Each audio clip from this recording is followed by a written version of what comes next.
En estos momentos es el tiempo de nuestro sermón a cargo de nuestro hermano Cristian Mejía. ¿Para cuál es su tiempo?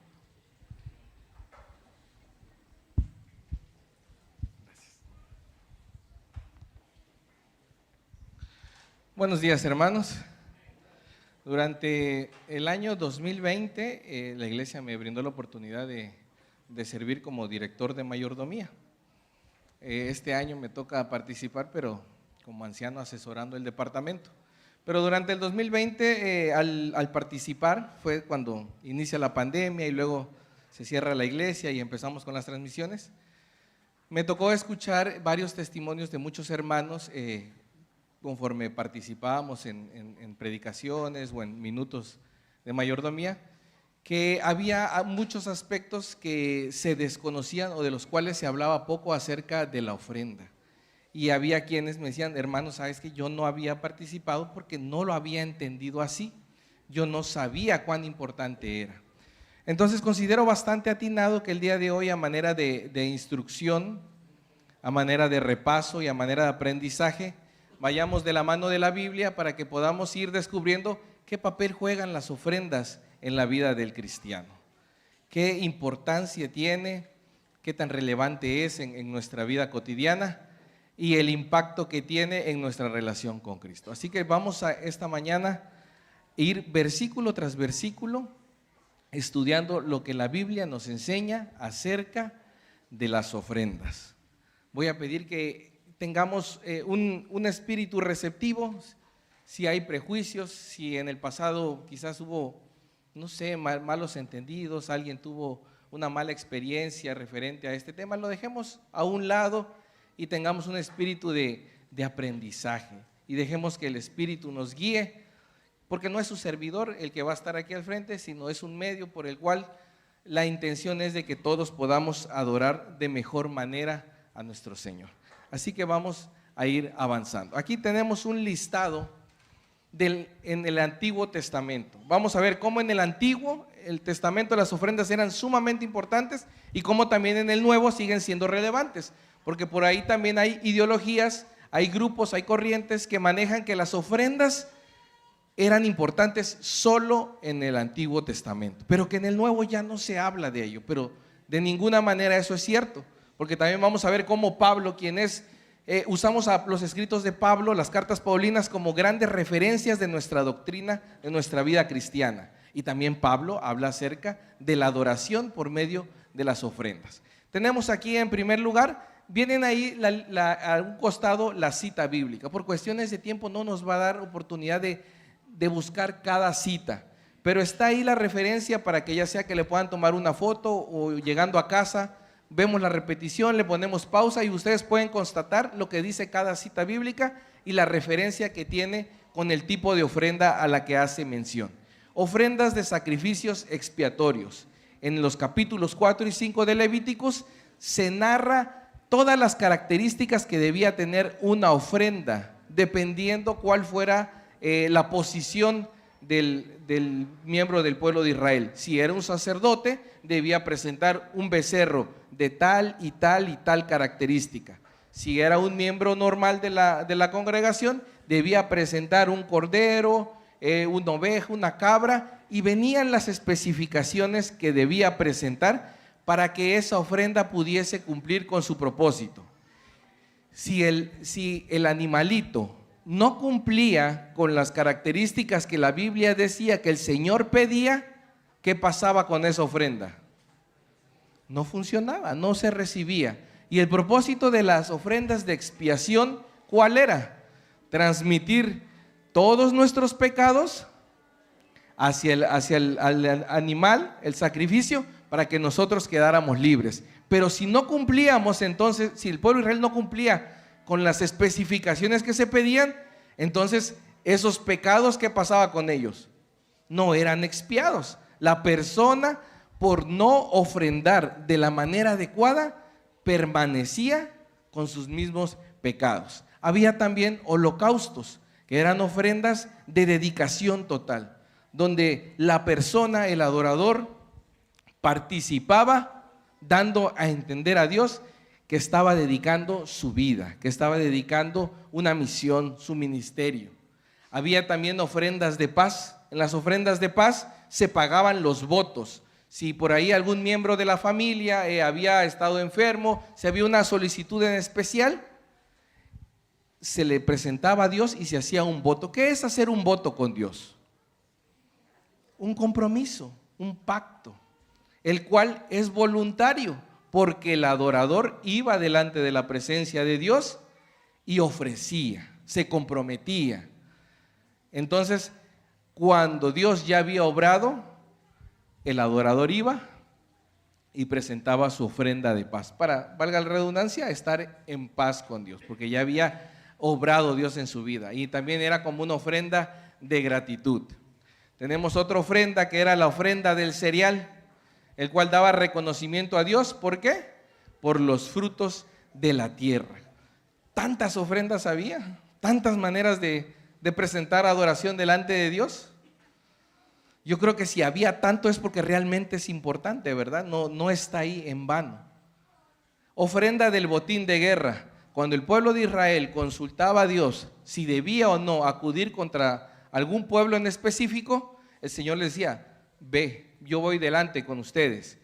Y el pueblo de Israel iba y combatía, y cuando ganaba, al final había un botín, habían telas preciosas, había ganado, había instrumentos de joyería, vasos, platos de oro, plata. Y entonces también tenían una indicación de que de ese botín que tenían ganancia, debían apartar algo para el Señor.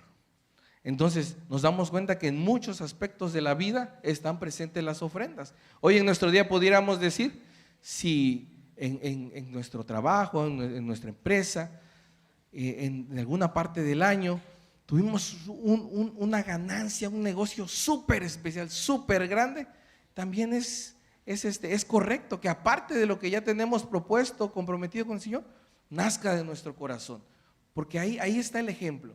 Ofrendas especiales, tenían un propósito en específico. Cuando se iba a construir el tabernáculo, se le avisó a todo el pueblo, y todo el pueblo iba y aportaba lo que tenía. Cuando se iba a construir el templo, todos iban y daban lo que tenían.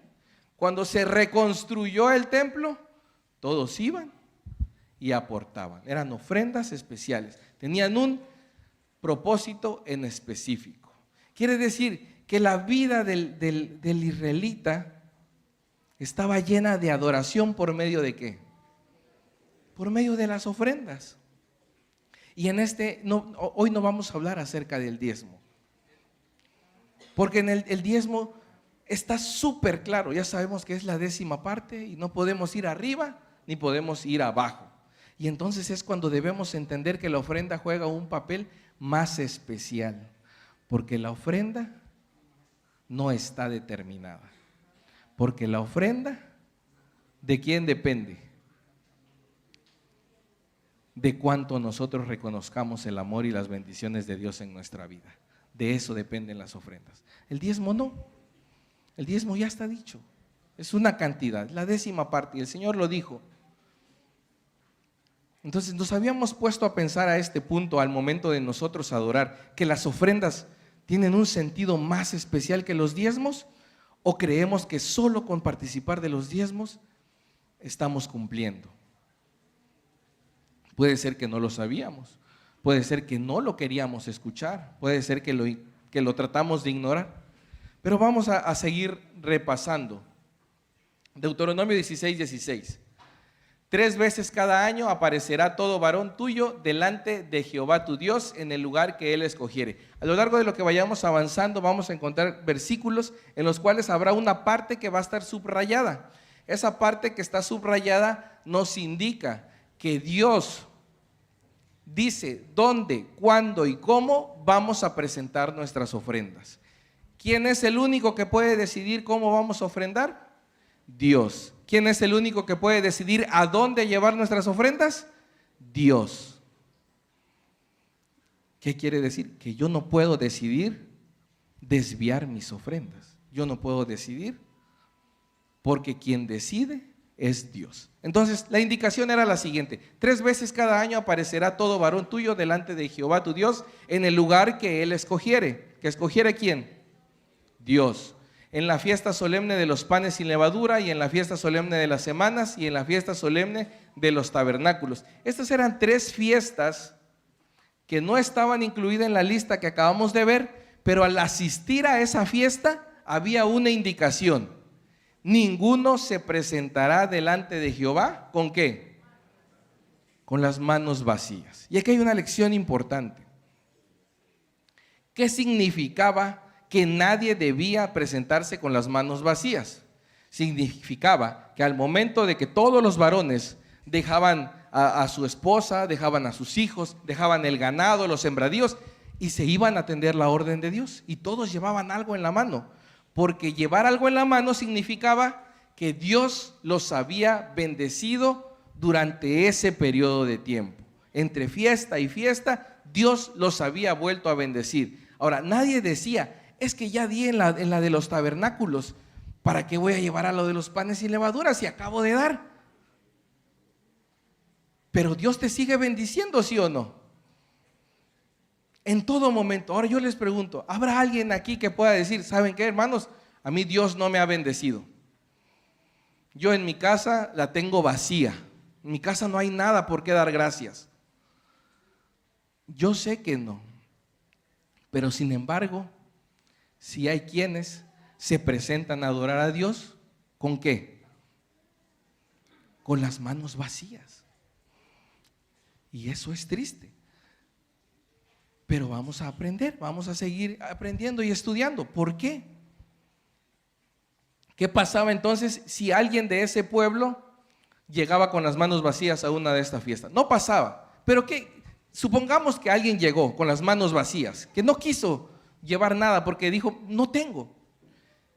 Ese acto de llegar con las manos vacías estaba indicando que Dios no lo había bendecido, que su Dios no había hecho provisión para él, que su Dios no lo cuidaba. Yo creo que ninguno de nosotros es capaz de decir eso, ¿verdad? Es por eso que decía: nadie de nosotros ha venido aquí sin la bendición de Dios. Y es importante que como adoradores nosotros sepamos reconocer la bendición de Dios, sepamos reconocer, identificar y agradecer la bendición de Dios. Entonces aquí tenemos 2 partes importantes. Uno, que Jehová es quien dice dónde y cómo dar nuestras ofrendas, cómo presentarlas, dónde presentarlas, a dónde llevarlas. Y también decía que cuando Él nos llama, nadie debe llegar ¿con qué? Con las manos vacías. Llegar con las manos vacías es darle la espalda a Dios. Es decir: ¿sabes qué, Señor? Pues sí, tengo casa, tengo esto, tengo aquello, pero pues no es porque tú me lo hayas dado. Es porque pues soy muy hábil, soy muy bueno, soy muy responsable. Eso significa presentarse a Dios con las manos vacías. ¿Lo habíamos visto así alguna vez? Yo creo que no, pero el testimonio del cristiano es bastante importante. Malaquías 3:6-8. Porque yo, Jehová, ¿qué cosa? No cambio. Hijos de Jacob, no habéis sido por esto, hijos de Jacob, no habéis sido consumidos. Desde los días de vuestros padres os habéis apartado de mis leyes y no las guardasteis.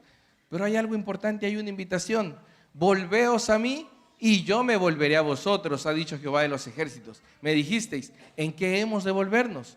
¿Robará el hombre a Dios? Pues vosotros me habéis robado. Y dijisteis: ¿en qué te hemos robado? En vuestros diezmos y ofrendas. Y esta mañana es momento de hacer reflexión, es momento de tomar decisiones. ¿Cómo hemos adorado hasta el día de hoy? Puede ser que no lo sabíamos y el Señor lo entiende y podemos hablar con Él y decirle: Padre, yo no sabía, perdóname, pero yo no lo sabía, no había encontrado esto. O por el otro: Padre, ayúdame, tengo un corazón de piedra, un corazón egoísta que no me permite. Pero lo importante es que conforme con la luz que vayamos recibiendo, nuestra vida debe ir cambiando. Continúa el capítulo 16 de Deuteronomio y tenemos otra parte importante. Dice: cada uno con la ofrenda ¿de dónde? De su mano. Y aquí hay alguna parte como adventistas que nos pega mucho, porque nosotros hemos instituido algunas costumbres y nosotros hemos acostumbrado, y me pasó porque yo también crecí y vi el ejemplo y continué. Nosotros estamos acostumbrados a presentar nuestras ofrendas y nuestros diezmos como familia, pero la Biblia no dice agrúpense el esposo, la esposa y los hijos y todos vayan. No, ¿qué dice la Biblia? Cada uno. Porque ¿qué pasa con nuestra adoración? ¿Cómo es? Individual. ¿Cómo va a ser nuestra salvación? Individual. Entonces, ¿cómo debe ser nuestra ofrenda? Individual. La Biblia dice cada uno. No dice de 2 en 2, de 3 en 3, no, cada uno. ¿Qué pasa cuando permanecemos en esta situación? Por lo menos hay una persona en la familia que es quien tiene presente el momento especial de los diezmos y las ofrendas, que debemos apartarlo y todo. Pero también hay otra persona que se confía y que dice, mi esposo o mi esposa lo va a hacer, o papá y mamá lo van a hacer, yo ya no me preocupo. Total, ahí voy incluido porque dice familia tal. Y nos despreocupamos. Y entonces, o nosotros somos irresponsables con nuestra ofrenda, o hacemos que nuestro cónyuge, que nuestro familiar sea irresponsable porque nosotros hacemos el trabajo que él debería estar haciendo. Ahora, esa adoración que yo estoy haciendo cuenta para él, no porque él no está pensando en ello. Su corazón no está enternecido en ese momento al recordar todas las bendiciones que Dios ha hecho por él, porque alguien más lo está haciendo. Entonces, cada uno con la ofrenda de su mano, conforme a la bendición que Jehová te hubiere dado. Y aquí hay otro principio, el principio de la proporcionalidad. ¿Cómo debe ser nuestra ofrenda? ¿Proporcional a qué?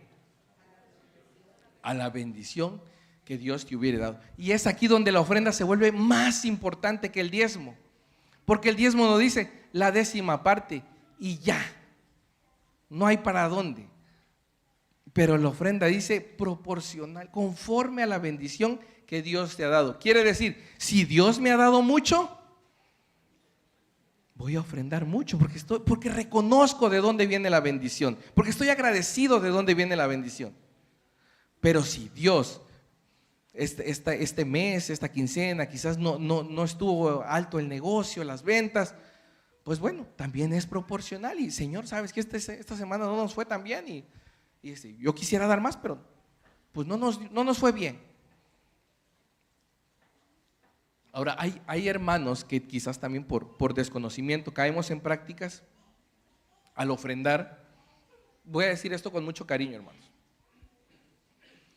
Establecemos una cantidad para la ofrenda. Establecemos una cantidad. ¿Qué pasa cuando establecemos una cantidad fija para ofrendar? Cuando en mi corazón yo ya dispuse, voy a dar cierta cantidad y no voy a pasarme de ahí, ni voy a bajarme de ahí, así como el diezmo. Yo ya di el diezmo y la 10ª parte, y yo establezco cierta cantidad. La hermana de White, en Joya de los Testimonios, menciona que ese mensaje es interpretado en el cielo como de que, ¿sabes qué, Señor? Yo quiero que tu bendición sea proporcional a esta cantidad. Y si lo que me propuse es poquito, entonces las puertas del cielo, ¿qué va a pasar? ¿Se van a abrir más? No. ¿Por qué? Porque la ofrenda, ¿cómo debe ser? Conforme a la bendición. Entonces, cuando cerramos nuestro corazón, cuando somos egoístas, le estamos diciendo al cielo, ¿sabes qué? Yo no quiero más bendición. No necesito más bendición. Porque dispuse de esto en mi corazón y con esto me basta. Entonces, ese es el riesgo de cuando establecemos una cantidad fija para la ofrenda. ¿Cuál es el consejo entonces? ¿De qué manera podemos hacer que sea proporcional a la bendición? Ustedes díganme, ¿cómo podemos hacer que nuestra ofrenda sea proporcional a la bendición que hemos recibido? Aquí adelante, en voz bajita nos dicen, por porcentaje. Esa es la mejor manera. ¿Por qué? Porque si la bendición crece como estoy en un porcentaje, mi ofrenda crece. Y si no me va tan bien, pues la ofrenda es proporcional. porque hay meses buenos, hay meses malos, hay rachas. Pero no seamos nosotros los que limitemos la bendición de Dios. Espero que me esté explicando de la mejor manera, hermanos. El Dios que hizo el mundo y todas las cosas que en él hay, siendo el Señor del cielo y de la tierra, no habita en templos hechos por manos humanas, ni es honrado por manos de hombres como si necesitase de algo. Pues Él es quien da a todos vida y aliento y todas las cosas. Ahora, quizás alguno pueda decir, bueno, pero ¿por qué tanto hablar de ofrenda? O sea, ¿qué necesidad? ¿Por qué están pidiendo tanto? ¿Qué nos dice este versículo? ¿Que Dios necesita de nosotros? ¿Qué puedo darle yo a Dios que le haga falta? ¿Qué ocupa Dios de Cristian que Él necesite? Nada. No tengo absolutamente nada que al Señor le haga falta. Entonces, ¿para beneficio de quién es esto? De nosotros. No los veo muy convencidos a todos, pero ¿para beneficio de quién es esto? De nosotros mismos.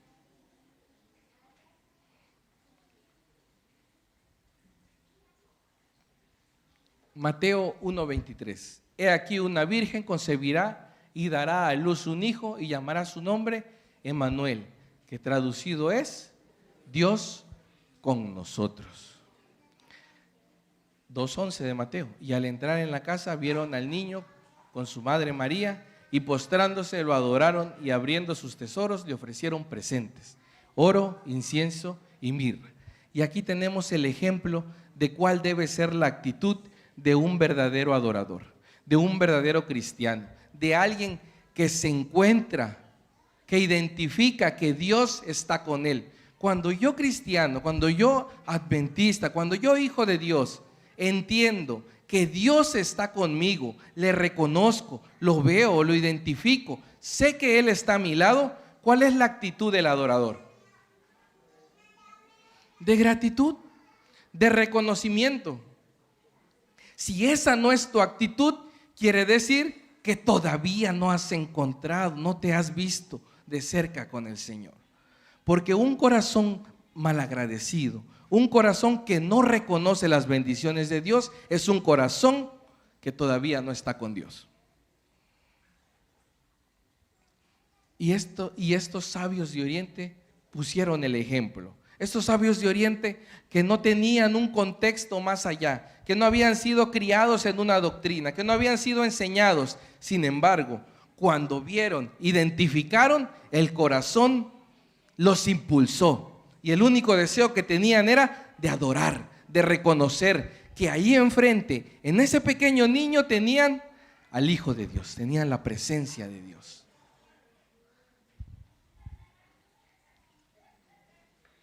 Lucas 21, 1 al 4. Esa fue nuestra cita bíblica. Y aquí es el claro ejemplo de por qué la ofrenda debe tener el principio de proporcionalidad. Porque 2 blancas para la gente rica que estaba llegando no significaba lo mismo para la pobre mujer que estaba ofrendando.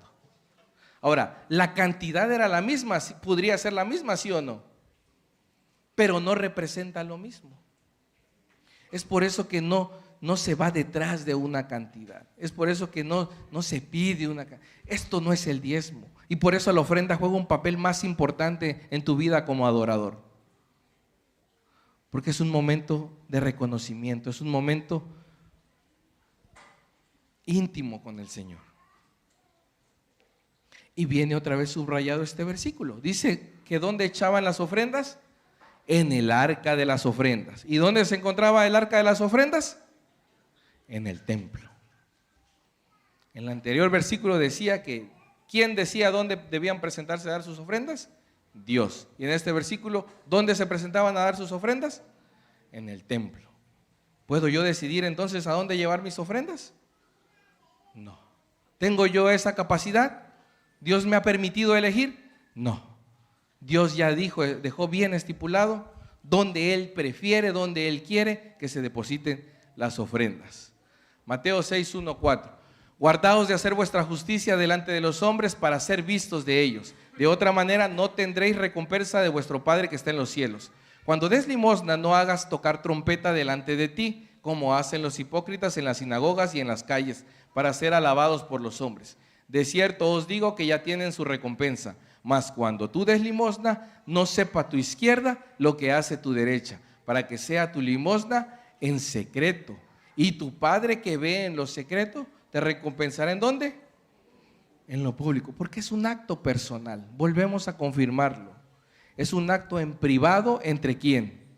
Entre Dios y yo. No entre Dios y mi matrimonio, no entre Dios y mis hijos. Es un momento especial del que nadie debe ser privado. Todos debemos experimentar este momento especial.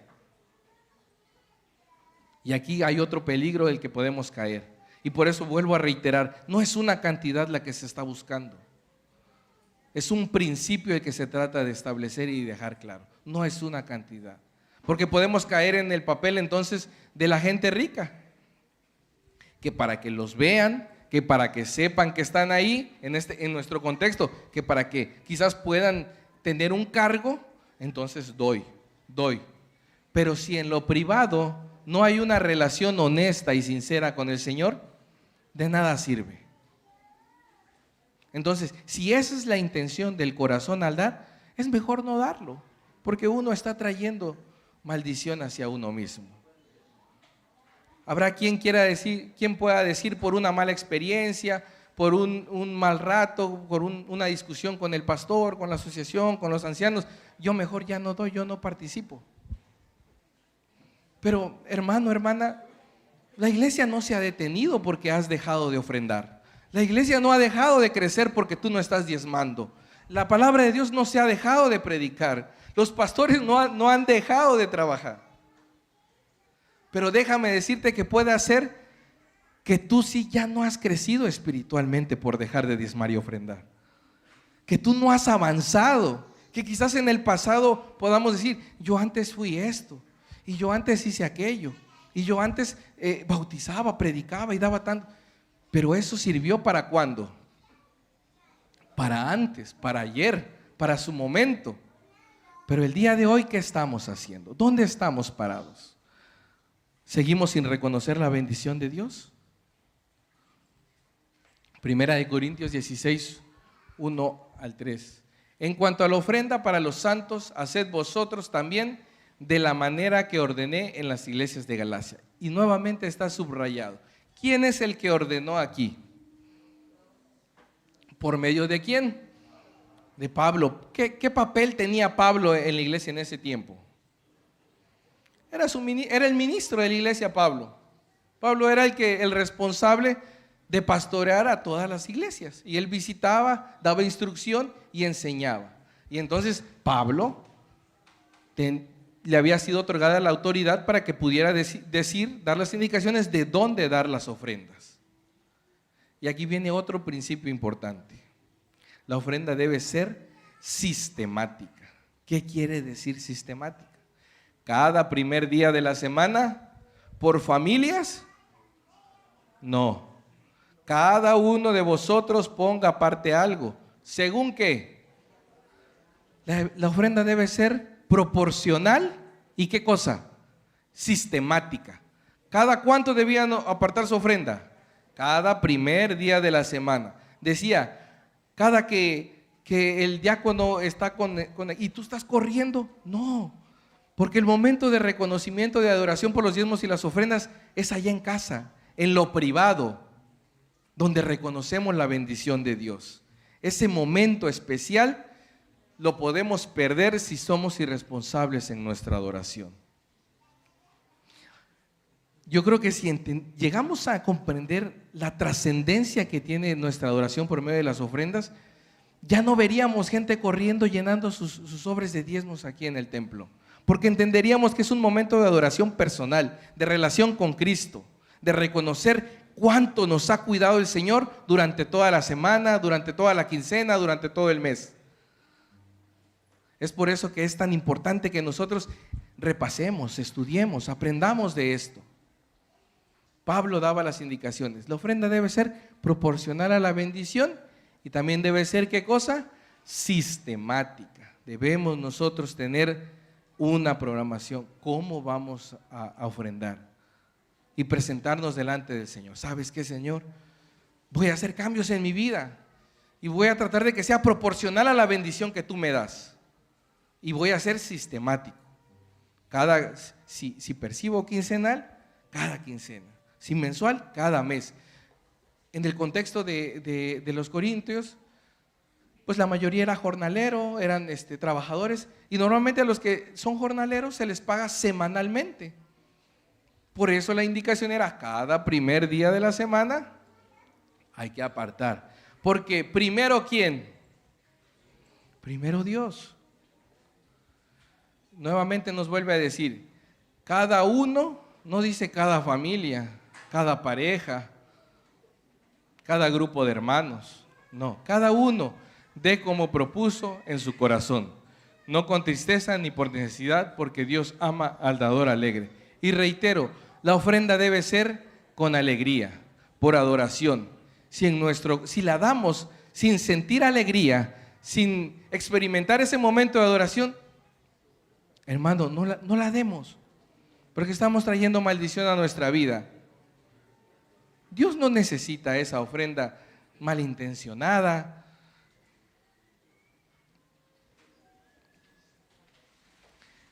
Y no como lo esperábamos. Todo el capítulo 8, si queremos en casa estudiarlo con detenimiento, todo el capítulo 8 de 2 de Corintios habla acerca de la ofrenda. Y no como lo esperábamos, sino que asimismo se dieron primeramente ¿a quién? Entonces, ¿qué es lo primero que yo debo apartar? ¿Mi renta? ¿Mi colegiatura? ¿Mi gasolina? Primeramente, ¿quién? Primeramente el Señor. ¿Y luego quién? Y luego nosotros. Esto aplica también para los que tienen la práctica de desviar la ofrenda y decir, ¿sabes qué? Mi ofrenda, mi diezmo, no lo voy a llevar al altar, no lo voy a llevar donde Dios dijo, lo voy a llevar a los pobres de tal lugar que conozco. Es que ahí hay una familia que lo necesita y mejor allá que lo deje yo ahí en la iglesia. Total, en la iglesia no hace falta. Y ese pensamiento satánico invade las mentes y entonces entendemos aquí que no es así. Primero, ¿quién? Primero el Señor. Y si después que yo ya di al Señor, estoy agradecido, estoy contento por todo lo que me ha dado, quiero compartir, adelante, voy. Doy lo que es de Dios, presento mi adoración y entonces después visito al enfermo, asisto al huérfano, voy al hospital, voy a hacer esto, voy a aquello, doy esto, doy aquello. Pero si quiero para sobreponer mi sabiduría, mi voluntad, y entonces primero decido yo y no obedezco la indicación de Dios, entonces sigo trayendo maldición a mi vida y a mi hogar. Ahora, queridos hermanos, para ir terminando, después de haber estudiado todos estos versículos, porque hasta este momento no usamos un solo pasaje del espíritu de profecía para que por ahí puede que haya alguna persona que diga, es que solo con el espíritu de profecía y la Biblia, ¿qué? Con la pura palabra de Dios, con la sola escritura. ¿Hacia quién apunta la ofrenda? Ahí se ve un corderito que está a punto de ¿qué? A punto de ser sacrificado. ¿Hacia dónde nos hace ver la ofrenda? ¿Hacia el dinero que desprendo? ¿Hacia la iglesia donde lo dejo? ¿Hacia mi pastor? ¿Hacia mi asociación? ¿A dónde apunta la ofrenda? ¿Quién se manifiesta cuando presento mi ofrenda? ¿Delante de la presencia de quién estoy cuando presento mi ofrenda? ¿Qué sacrificio recuerdo cuando presento mi ofrenda y mi adoración? Entendemos entonces la magnitud de lo que representa un sacrificio, ¿verdad? Al leer los pasajes de la Biblia y ver todos los momentos en donde se aproximaba la muerte de alguien. Y ahí está la verdadera respuesta hacia dónde apunta la ofrenda. La ofrenda apunta en nuestra adoración y reconocimiento por el más grande sacrificio de todos los tiempos, por la ofrenda más valiosa que se ha dado en este mundo, para que entendamos que gracias a ese sacrificio, el día de hoy, tú y yo tenemos acceso a la salvación. Gracias a ese gran sacrificio, a esa muestra de amor, a esa ofrenda que no tiene precio. No le podemos poner un valor. Sin embargo, Dios nos permite el entablar una relación íntima con Él por medio de nuestra adoración. Y les mencionaba al principio, es momento de hacer planes, es momento de tomar decisiones. Puede ser que nos habíamos negado a entenderlo, puede ser que nadie nos había explicado, puede ser que no había encontrado estos pasajes en la Biblia, la razón que haya sido. Pero hermanos, esta mañana hemos aprendido algo, el verdadero motivo para nosotros presentar una verdadera adoración por medio de nuestras ofrendas, con los principios que la ofrenda bíblicamente debe ser, ¿qué cosa? Sistemática. Debe ser, ¿qué más? Proporcional a la bendición que Dios nos ha dado. Y debe ser, ¿qué más? Individual. Individual, hermanos. Espero que no haya quedado dudas de todo ello. Y si alguien quisiera la lista de versículos, con todo el gusto del mundo se le puede compartir. Hoy por la tarde tenemos rito de humildad y santa cena. Y es el momento ideal para que nosotros podamos hacer un nuevo pacto con el Señor. Podamos tomar un nuevo voto, renovar nuestro compromiso con Él y decir: Señor, hasta el día de hoy no lo había entendido, lo desconocía o me negaba a hacerlo de la manera que tú quieres, pero a partir de hoy decido ponerme en tus manos. Decido seguir tus indicaciones. Decido seguir lo que la Biblia dice. Ojalá que ese sea el deseo y oración de cada uno de nosotros. Que Dios nos bendiga.